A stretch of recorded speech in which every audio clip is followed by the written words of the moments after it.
High Admiral Vesper Ktal of the Galactic Hegemony stood on the bridge of the Paramount Virtue, her flagship's crystalline displays reflecting the blue-green world below. After 3 centuries of secret observation, the time had finally come to reveal themselves to the primitive species known as humans. Everything about this moment had been choreographed to perfection.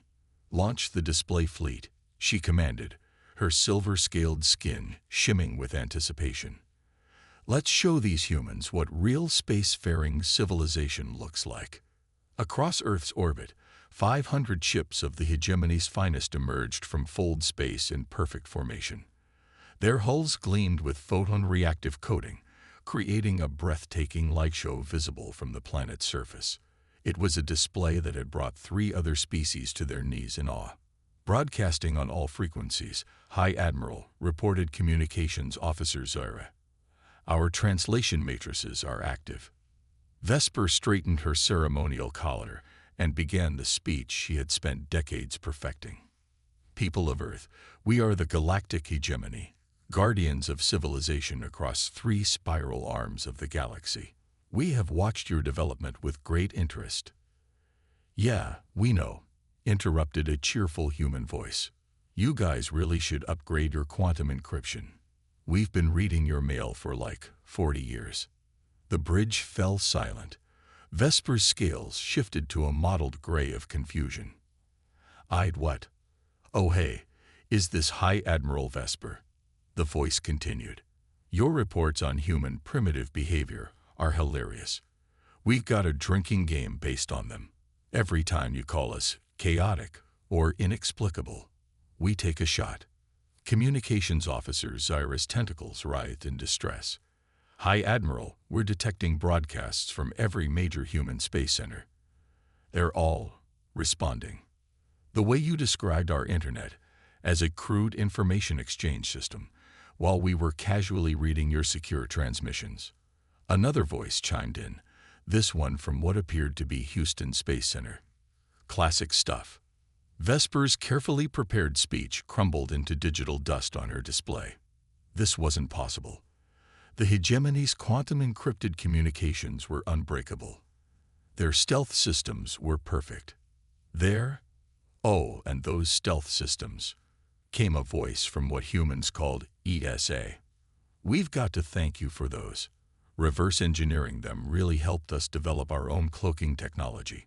Speaking of which," suddenly, Vesper's tactical display exploded with new contacts. Hundreds of human vessels decloaked around the hegemony fleet. They weren't the crude chemical rockets the hegemony had observed. These ships bristled with technology that looked suspiciously familiar, yet radically modified in ways that made her head hurt. Those are our designs," her chief engineer stammered. "But what did they do to the quantum drives? That configuration shouldn't even be possible." "Yeah, we kind of improved them," the first human voice said casually. "Your quantum efficiency was only at 40%. We got it up to 85% by running the containment fields through a coffee maker. Well, technically it's a modified fusion reactor, but we literally got the idea from a coffee maker." Vesper sank into her command chair, her scales now a pale shade of disbelief. 3 centuries of careful observation, and somehow they had missed everything important. "Don't feel too bad," the Houston voice said kindly. "We did work really hard to let you see exactly what we wanted you to see. Those primitive rockets you were watching. Movie props. We really appreciated the audience, though. Helped us practice our acting." But why?" Vesper finally managed to ask. "Honestly, it was fun. Plus, we had an office pool about how long it would take you to notice. By the way, Dr. Chen from Lunar Base Alpha just won. They'll finally show up when we've reverse-engineered their whole tech base. Called it to the month."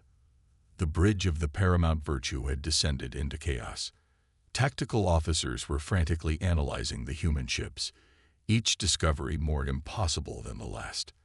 The engineering staff was having what appeared to be a collective existential crisis over the human modifications to hegemony technology. Look, the first human voice said, now slightly more diplomatic. Why don't we start over? We've got this great little coffee shop on Armstrong City, Luna.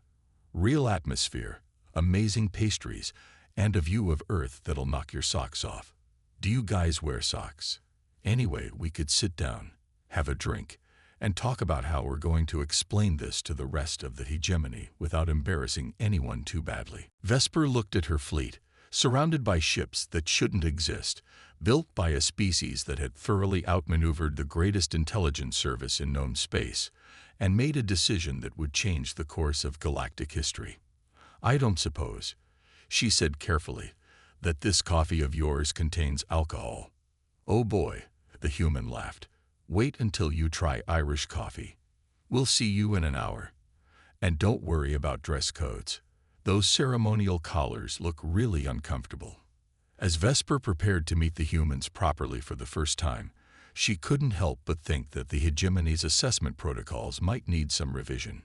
Any species that could turn 3 centuries of sophisticated surveillance into an extended practical joke while casually revolutionizing quantum physics was probably not best described as primitive.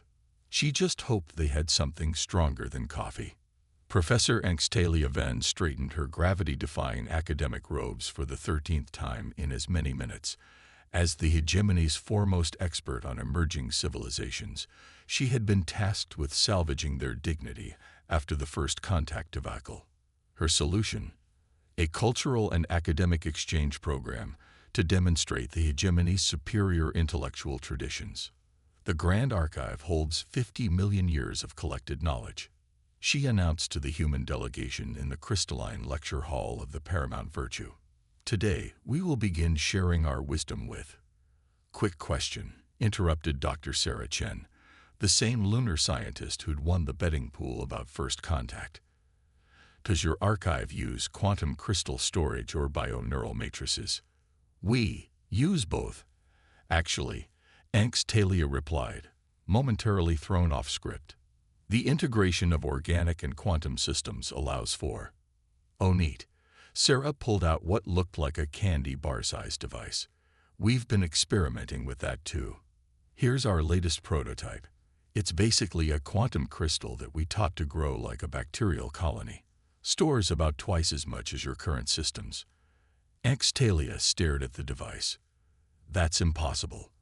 The energy requirements alone would be ridiculous, yeah, agreed Sarah. Until we figured out you could power it with sugar. Well, technically, it's a glucose-based quantum biological interface, but sugar is easier to say. Want one?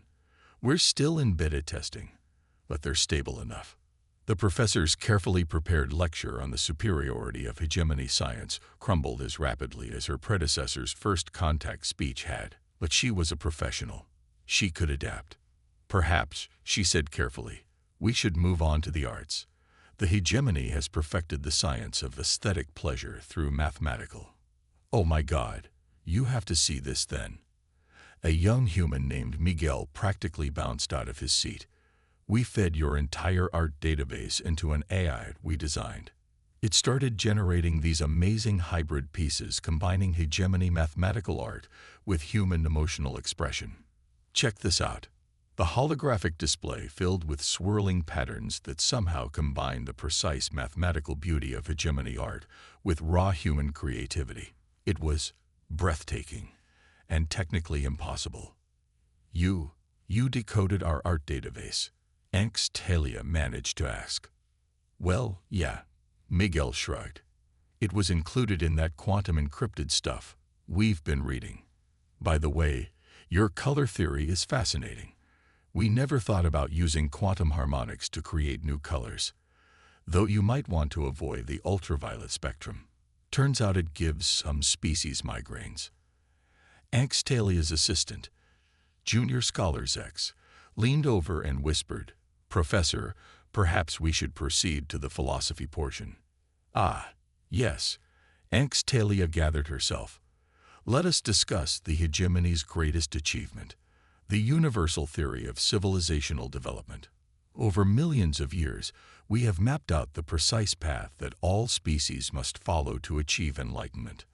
About that, interrupted a philosopher named Dr. James Wu, who had been quietly drinking something called bubble tea in the corner. We have some peer review notes. Your universal theory doesn't account for quantum civilizational drift, cultural entropy, or the paradox of predetermined developmental paths in a quantum universe. The what of what? Zex blurted out. Oh, and there's this whole thing about how observing a civilization's development actually affects its trajectory, added Sarah. We're calling it the anthropological uncertainty principle. We wrote a paper on it. Well, technically we wrote it about how you were observing us. But the principle's universal. Angstelia sat down heavily in her hover chair. You developed an entirely new branch of theoretical physics to explain why we were wrong about you. The confrontation was less about conflict and more about establishing a new paradigm of interstellar communication. Humanity was making it clear. They would be equal participants, not passive recipients of alien guidance. We appreciate your interest, David Chen continued, but humanity will determine the pace and nature of any potential collaboration. We are not seeking permission, but exploring possibilities. The Zylexian delegation exchanged subtle communication signals, their equivalent of barely contained surprise and emerging respect. What they didn't realize was that this diplomatic encounter was itself a demonstration of human capability. Every word, every gesture was carefully calculated. The humans weren't just defending their position. They were subtly revealing the depth of their strategic thinking. The universe was beginning to understand that humanity was not just another species to be categorized or managed. They were a force to be reckoned with, unpredictable, intelligent, and unapologetically independent. And this was just the beginning of their interstellar journey. Unexpected intervention. The human variable. The diplomatic standoff took an unprecedented turn when Dr. Aisha Kapoor, a cultural anthropologist and linguist, stepped forward. Her presence was unexpected, her approach even more so. Before we continue our formal discussions, she addressed both the human delegation and the Zylexian representatives. I propose we explore something fundamental, the nature of communication itself. The chamber fell silent. General Armstrong raised an eyebrow, while Ambassador Chen looked intrigued. The Zylexian delegation's crystalline forms shifted in colors of confusion and curiosity. Dr. Kapoor activated a holographic display that began to illustrate a complex network of human cultural interactions. It wasn't just a technological presentation. It was a living, breathing visualization of human complexity.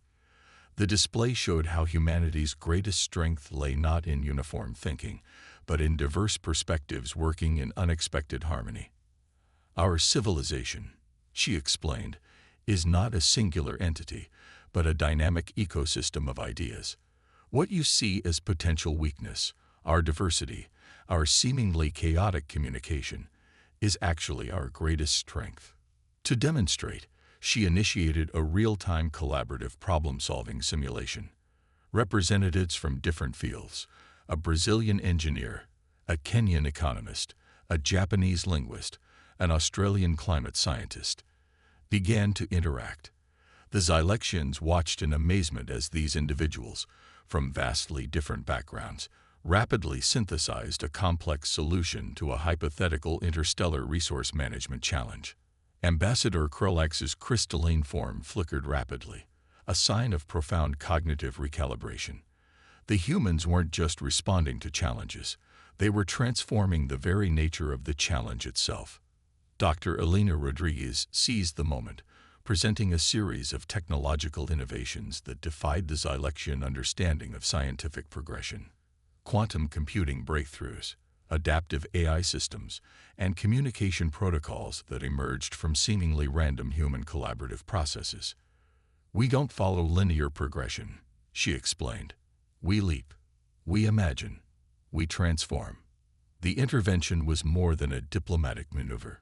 It was a demonstration of human potential, a vivid illustration that humanity's strength lay in its ability to be simultaneously unpredictable and brilliantly coordinated. General Armstrong's strategic mind was already several steps ahead. This wasn't just a first contact scenario. It was an opportunity to redefine interstellar engagement. The humans were establishing a new paradigm of interaction, one where diversity, creativity, and adaptability were the primary currencies of diplomatic exchange. The Zylexian delegation began to understand something profound. Humans were not a species to be categorized or controlled. They were a dynamic, evolving force that could transform challenges into opportunities with breathtaking speed.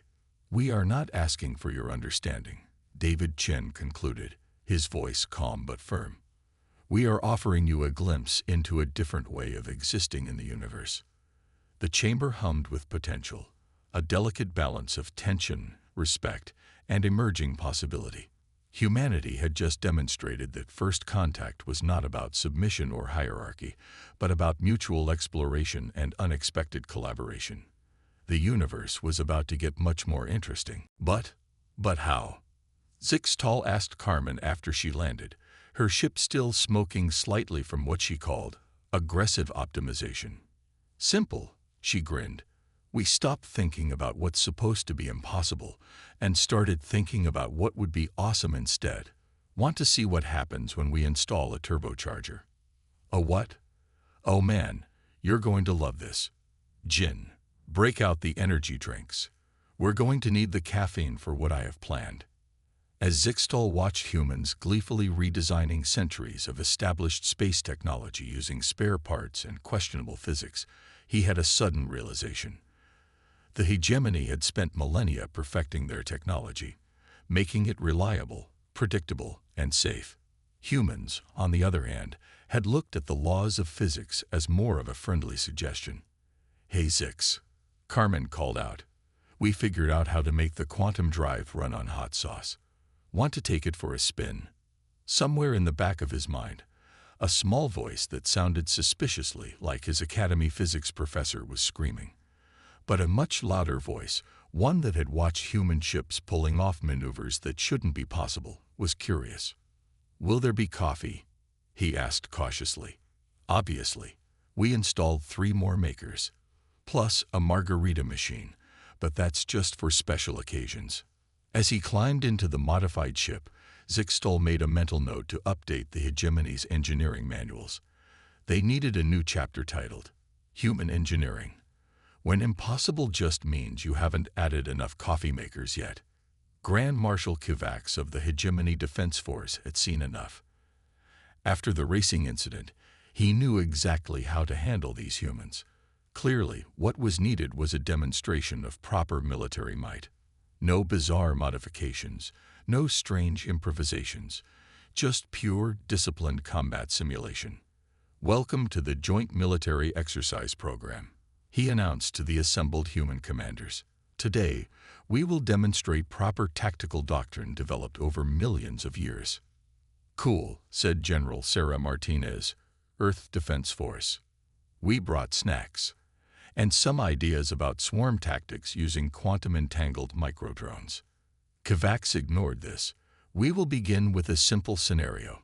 Standard fleet engagement, textbook formations." "Question," interrupted Commander Zhongwei, raising his hand while munching on something called a Dorito. "Are we limited to conventional tactics, or can we try something fun?" "There is nothing fun about military doctrine," Kivax said sternly. "Now, as I was saying." "Too late. They're already doing something weird," his aide whispered urgently. On the tactical display, the human ships had abandoned all known formation protocols. Instead, they seemed to be dancing. "What are they doing?" Kivax demanded.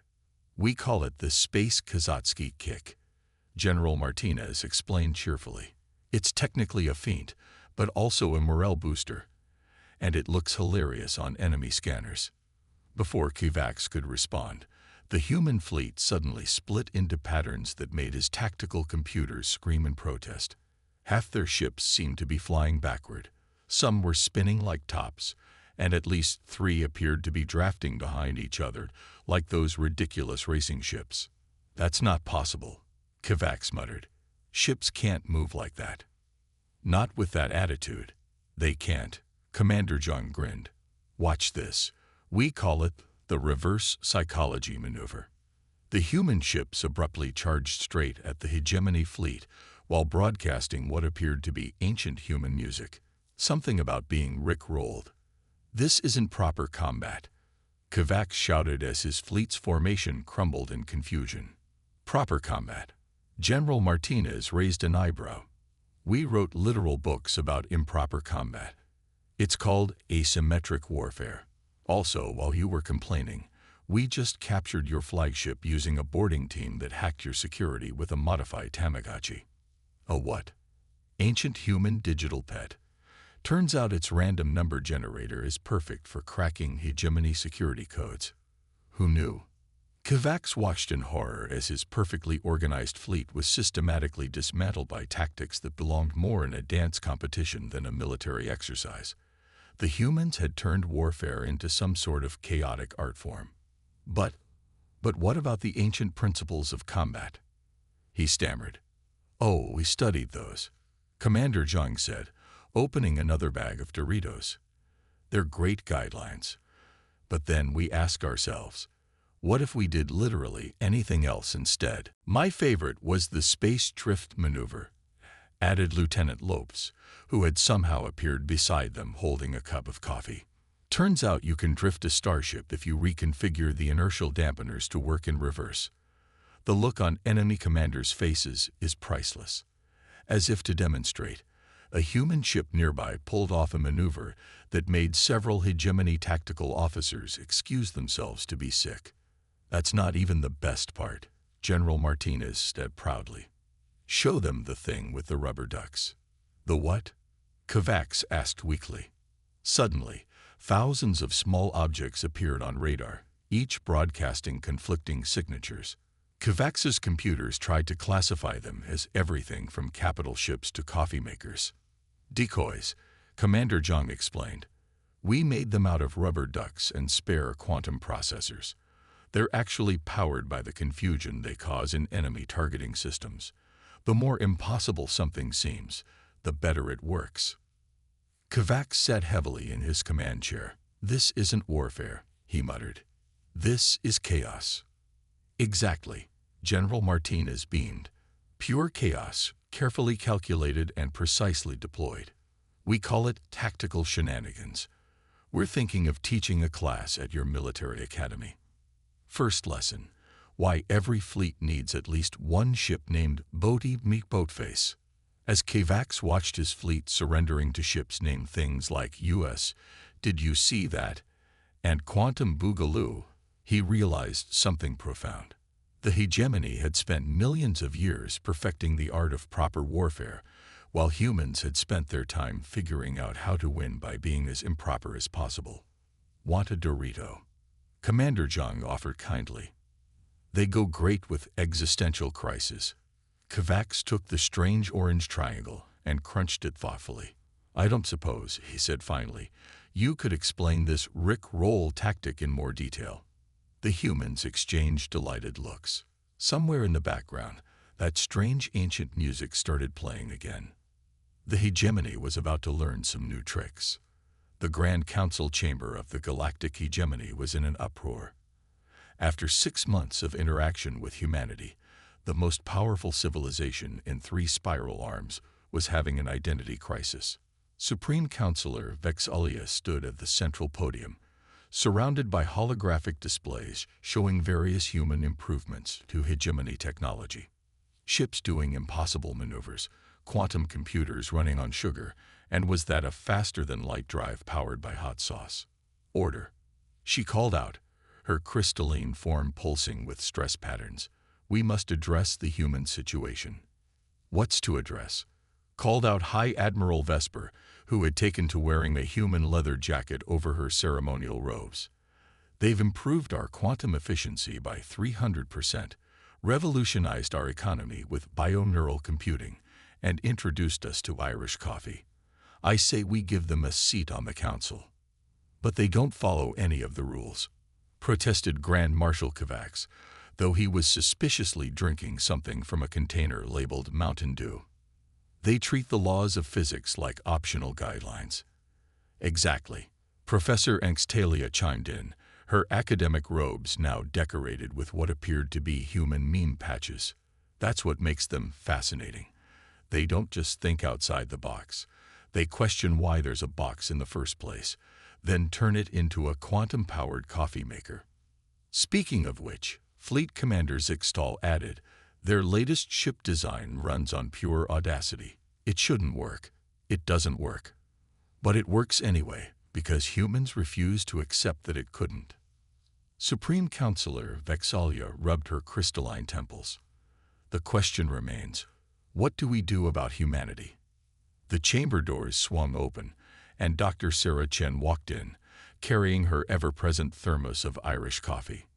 Maybe we could answer that, she said, followed by a delegation of humans who all looked far too amused. This is a closed council session, someone protested. Oh, we know, General Martinez grinned. We hacked the door with a modified game console, but more importantly, we have a proposal. The humans set up a holographic display of their own, showing a new organizational structure for the hegemony, one that looked suspiciously like. Is that a corporate merger presentation? Vexalia asked incredulously. Pretty much, Sarah nodded. See, we've been thinking. You guys have millions of years of accumulated knowledge and resources. We have creativity, coffee, and a complete disregard for impossible odds. Together, we could be something amazing. Or terrifying, Kavax muttered. That too. Commander Zhang agreed cheerfully. But think about it. Your stability combined with our innovation. Your experience with our adaptability.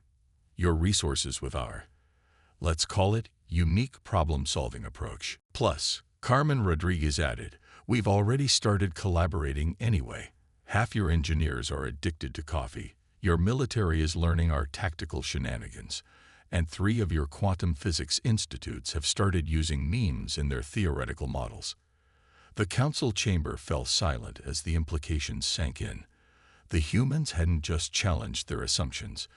They'd completely reorganized how the hegemony thought about everything from physics to warfare to corporate structure. And if we refuse? Vexalia asked, already knowing the answer. Oh, we'll keep sharing anyway, Sarah shrugged. It's more fun that way. But wouldn't you rather be partners in whatever crazy thing we come up with next? High Admiral Vesper stood up.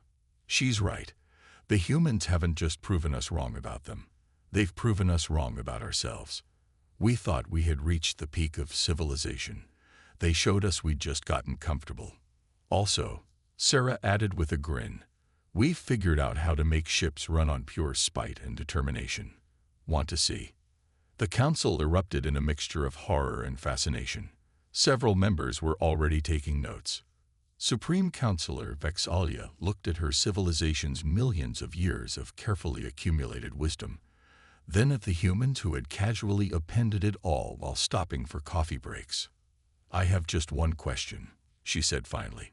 This Irish coffee everyone keeps talking about, is it really that good? Sarah's grin widened as she pulled out an extra thermos. Why don't you find out? After all, some of humanity's best ideas have come over a good cup of coffee. As the Supreme Counselor took her first sip of the legendary beverage, she realized something profound. The hegemony had spent millions of years trying to perfect civilization. Humans had spent their time trying to perfect living. Maybe it was time for the teachers to become students. Also, Sarah added casually, wait until you try espresso. We've already got a theory about using it to power faster-than-light communications. The galactic hegemony would never be the same, and somehow, that seemed exactly right.